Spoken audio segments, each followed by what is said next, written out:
జనధన యోజన రేపటి నుంచే ఈ పథకం అట్టహాసంగా ప్రారంభం కాబోతోంది. రికార్డ్ రేంజ్ 1 కోటి అకౌంట్లతో ప్రారంభించాలని యోచిస్తోంది కేంద్ర సర్కార్. దేశంలో ప్రతి ఒక్కరికి ఆర్థిక సేవ అందించడమే ఈ పథకం ముఖ్య ఉద్దేశం.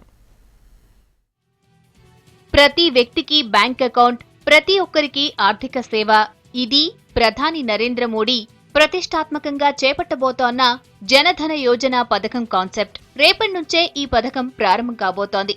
పథకాన్ని అట్టహాసంగా ప్రారంభించేందుకు కేంద్ర ప్రభుత్వం సన్నాహాలు చేస్తోంది. ఇప్పటికే అకౌంట్లు ఓపెన్ చేయాలంటూ దేశవ్యాప్తంగా ఉన్న బ్యాంక్ అధికారులకు 7,25,000 ఈమెయిల్స్ పంపింది ప్రధాని కార్యాలయం. పథకం ప్రారంభం రోజే రికార్డ్ రేంజ్లో దాదాపు 1 కోటి అకౌంట్లు ప్రారంభించేలా ఏర్పాట్లు జరుగుతున్నాయి.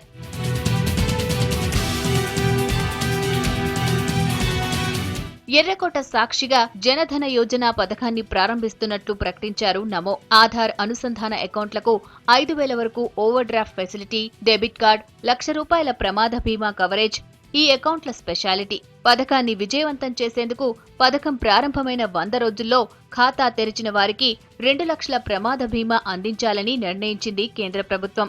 అంతేకాదు ప్రభుత్వ పథకాల సబ్సిడీ బెనిఫిట్స్ అన్నీ మున్ముందు ఈ ఖాతాల్లోనే జమ కానున్నాయి. జనధన యోజన పథకంలో పేద వర్గాలకు ఎంతో మేలు కలుగుతుందని కేంద్రం భావిస్తోంది. కేంద్రం ఆదేశాలకు అనుగుణంగా ప్రభుత్వ రంగ బ్యాంకులు రెడీ అవుతున్నాయి. పథకం ప్రారంభానికి దేశవ్యాప్తంగా 76 చోట్ల భారీ ఏర్పాట్లు చేస్తోంది కేంద్రం. ఈ కార్యక్రమాల్లో రాష్ట్రాల సీఎంలు, కేంద్ర మంత్రులు హాజరయ్యేలా ప్లాన్ చేస్తోంది.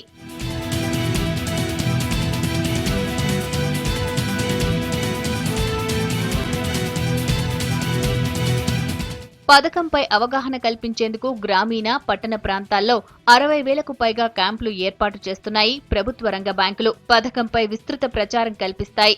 రేపటి నుంచి ప్రారంభమయ్యే జనధన యోజన కార్యక్రమం ఫస్ట్ ఫేజ్ వచ్చే ఏడాది ఆగస్టుతో ముగుస్తుంది. సెకండ్ ఫేజ్ 2015 నుంచి 2018 వరకు కొనసాగుతుంది.